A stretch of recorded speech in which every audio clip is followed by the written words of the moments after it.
You're a law enforcement officer pursuing a suspect in a shallow body of water when your Glock ends up in the drink. Your previously unarmed suspect decides to exploit the situation and picks up a rock and starts coming at you.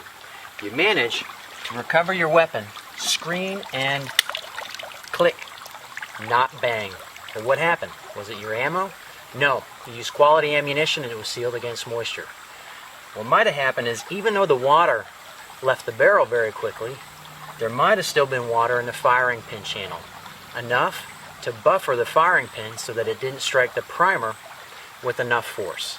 This hypothetical scenario is one that Glock considered when they decided to develop their Maritime spring cups.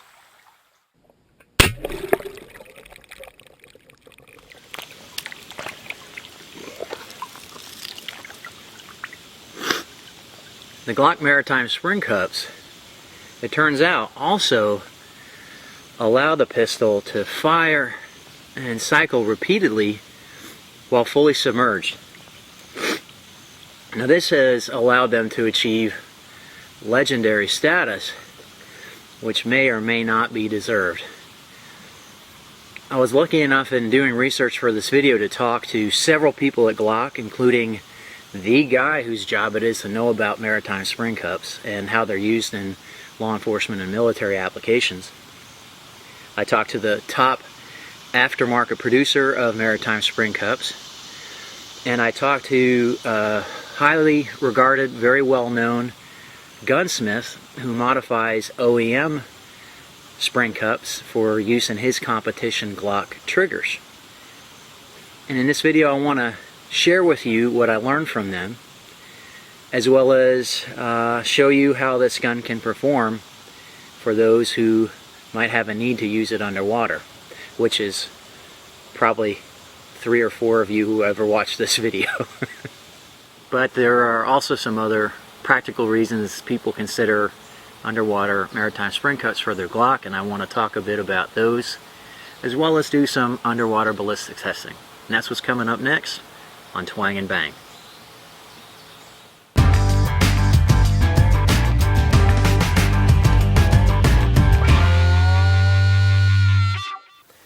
Now, in order to have a discussion on Maritime spring cups, you have to know what they are and how they differ from OEM spring cups. They're really easy to access simply by pulling the cover off the back of the slide and pulling out the firing pin assembly. And right here at the front end of the firing pin assembly are the original equipment manufacturer spring cups, the spring cups that come in every standard off-the-shelf Glock. Now, they're made in 2 parts that you clasp together and then retain with the spring. And they've got 2 functions. One is to retain the spring on the firing pin. The other is to guide the firing pin as it moves back and forth inside the firing pin channel. Let's see if we can get a look at the firing pin channel so you can see what I mean. Now, it's basically just a metal tube that's fully open on this end, but it only has a small drainage hole and the slot for the firing pin blade on this end. And that's where the problem can arise, because this OEM set of spring cups can act like a plunger in there, pushing water forward, pulling water into the firing pin channel. Enter the Maritime spring cups. Instead of being perfectly round, the spring cups make a cross with 4 different posts. And so this allows water to pass between the channels, the gaps in the posts. So as the firing pin moves back and forth inside of the firing pin channel, it's not pulling water with it, it's not pushing water to try and get it out of these 2 small orifices. So you don't get the shock absorber effect that you get with the standard spring cups. And so this is what's supposed to allow the Glock to fire and cycle reliably when the firing pin channel is filled with water. Another purported benefit of Maritime spring cups is that they allow particulates that accumulate in the front of the firing pin channel to pass around the spring cups, so they don't bind the spring cups and cause light firing pin strikes. Because every time you fire a Glock, you get some blowback through the firing pin slot, and sometimes even through this drainage hole right here. The stock firing pin cups won't allow the particulates to have very much room in here before they start to build up. Whereas the Maritime spring cups, the idea is, will allow passage of accumulated just junk in there and give it room to move around in the firing pin channel. The thing with that is, there's an easy fix, and that is clean your gun, right? There are a lot of people that just want to run a Glock until they break. Well, as reliable as they are, you can make them even more reliable by taking care of them. It is a piece of life support equipment. It is not that hard, as you saw, to take out the firing pin assembly, get in here and clean the firing pin channel, clean out the drain hole, clean out the slot, and clean off your spring cups and spring assembly. If you're running dirty ammo and you're running lead, that's the way to make your gun reliable. It's not to replace a perfectly fine set of OEM spring cups with another piece of equipment to make up for your lack of maintenance of your gun.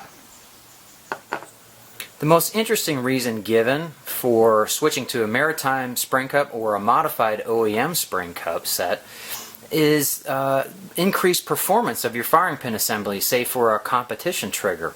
The idea is that, given that the Maritime spring cups only touch the firing pin channel in 4 places rather than all the way around, it reduces the friction of the spring cups moving back and forth inside the channel.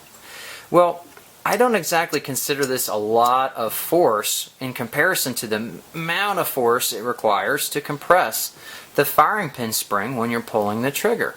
In fact, I can't feel a difference between the friction I get from installing and removing Maritime spring cup assembly to the OEM. In fact, this is actually smoother, but it could be because these cups are broken in. But I can't measure a difference between this assembly and this assembly on a trigger gauge, that's for sure.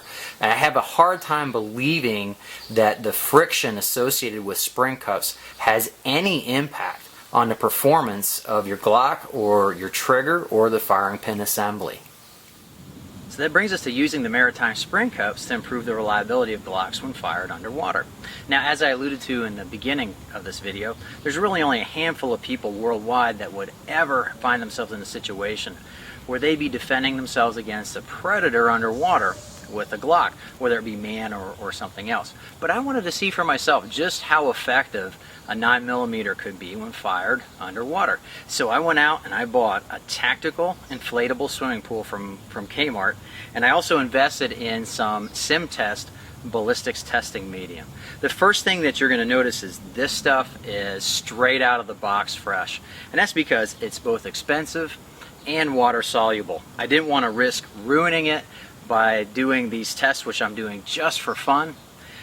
So I didn't calibrate this to FBI test standards. It means it's going to be firmer, and we're going to see less penetration than we would expect with calibrated gel. But I tested 2 different kinds of ammunition. I tested 115 grain full metal jacket, and I also tested 147 grain subsonic, because I had the idea that the heavier, slower bullet would be affected less by water and therefore achieve greater penetration at different distances. Well, let's get our scuba on and take a look to see what the Glock can do to ballistics test media at different distances.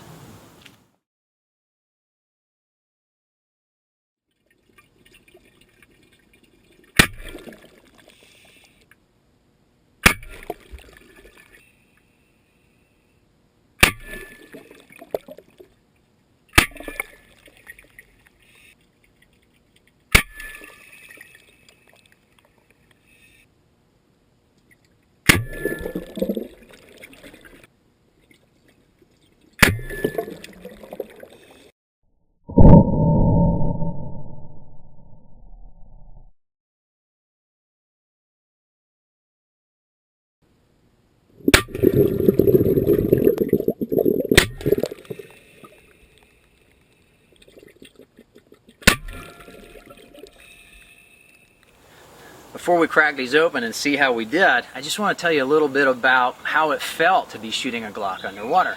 Number one, it was not comfortable at all. It was about like standing next to somebody at a range shooting an SBR with a muzzle brake. Now, I got used to it, but I didn't want to keep doing it. The second thing is, it was like shooting super hot 10mm rounds out of my G20, not shooting 115 grain range ammo out of a 9mm. But that makes sense because the water provides a lot more resistance to the gases that are trying to escape the muzzle. But it was a pretty stout recoil and muzzle flip. What's pretty dramatic and surprising to me was the amount of concussion at the target side. As you saw probably in some of the close shots, it actually lifted the media up off of the board.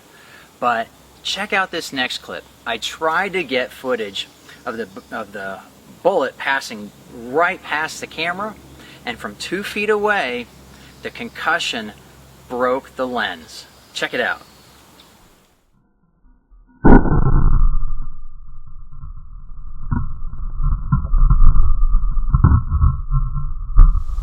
So it's pretty clear to me that despite what we're going to find in this gel, firing a 9mm underwater is going to have a pretty dramatic impact on any target that's within contact distance. In fact, if you shoot it kind of at the general direction of another diver's head, it could shatter their mask or at least pop it off of their face and gives you a huge advantage.